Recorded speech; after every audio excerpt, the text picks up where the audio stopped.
We're now going to talk with Norah Long, who plays Guenevere in the current production of Camelot here at Chanhassen Dinner Theatres. And having you back at Chanhassen after a wonderful run of My Fair Lady is a treat for our audience, and I hope for you too. Thank you. It is a treat for me. I'm glad to be back. You perform in opera, 40s music, non-musicals, and Broadway musicals. Mm-hmm. Which do you prefer, if any? I like them all. I prefer them all for different reasons. You prefer them all. I like that. It's true, really. I mean, that's why I do them all, because all of them are very rewarding, sometimes for different reasons. But actually, I think what I prefer doing is taking all the skills I get from all of those different genres and piecing them together in the other genres so that you get what I would call probably a fuller performance than you might if you just stuck to the style that was traditional for that one genre. What did you find most challenging about interpreting the role of Guenevere? Probably her youth at the beginning, because she's really not like me at the beginning. And in this day and age, it's difficult to bridge that gap between her youthful ways of thinking about how she wants men to behave about her and how she perceives her position in society. That's a tricky thing. And so probably the most difficult thing was finding a complete and really fully fleshed out journey for her so that she wasn't as two-dimensional as she might be portrayed sometimes, so that she isn't as vapid or as unappealing maybe to the audience, to the women in the audience, to the people who, I know I've talked with people who sometimes say, well, we don't like Guenevere and Lancelot because they really, you know, they weren't very nice to Arthur, you know, and actually I think there's a lot more to the story than that. I think that they're all very lovable people, and they're all people who are trying their best under difficult circumstances, so that's what I was trying to go for.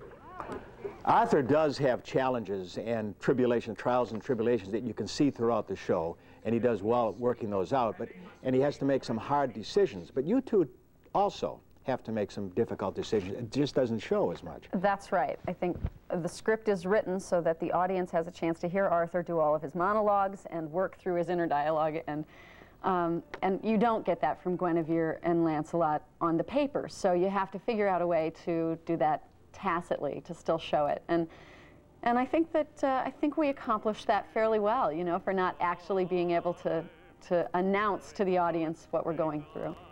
It's funny, people ask, especially with long runs, about whether you get tired of doing the same thing every day, and the truth is I never feel like I've done it before when I'm on stage. Amazing. Because I really am doing it so in the moment that I'm really not paying attention to the fact that yesterday there was a show too. So I have another question based upon that same premise. When you're on stage, do you ever feel that anything in the audience can affect you? And if it does, and if you lose your character for a moment, how do you get back on track again? Well, absolutely the audience affects us. I mean, we're all in the same space. We get energy from them, they get energy from us. So they are a part of the dynamic, and that's what's so amazing about live theaters, that every night it's different because you get a new cast. Half of your cast is new, you know. But just the other day, actually, there was a charming incident where in one of our really dramatic moments, as we were fading to black, and everyone was very still on stage and sort of pensive, a woman in the audience sneezed. And in the silence, in the blackout, she said, "Pardon me."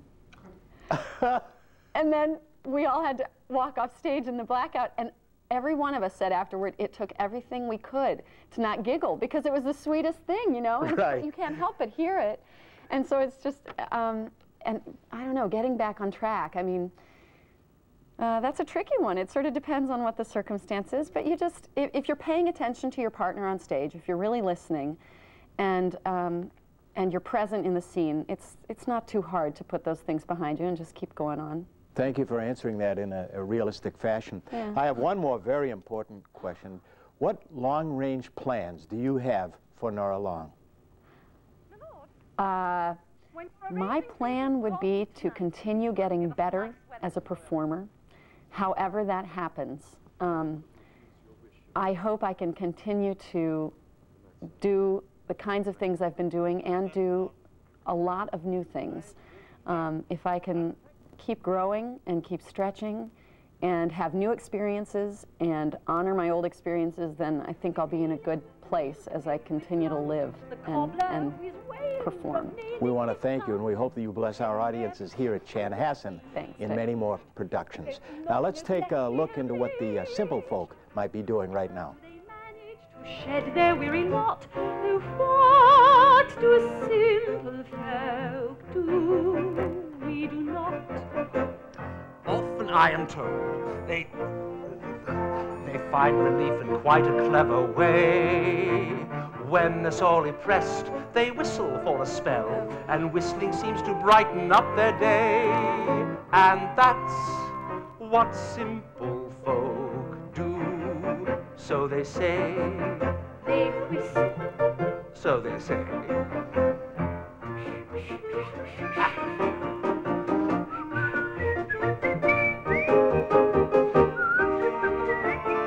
Yes, I know, you can do it and I can't. That's lovely.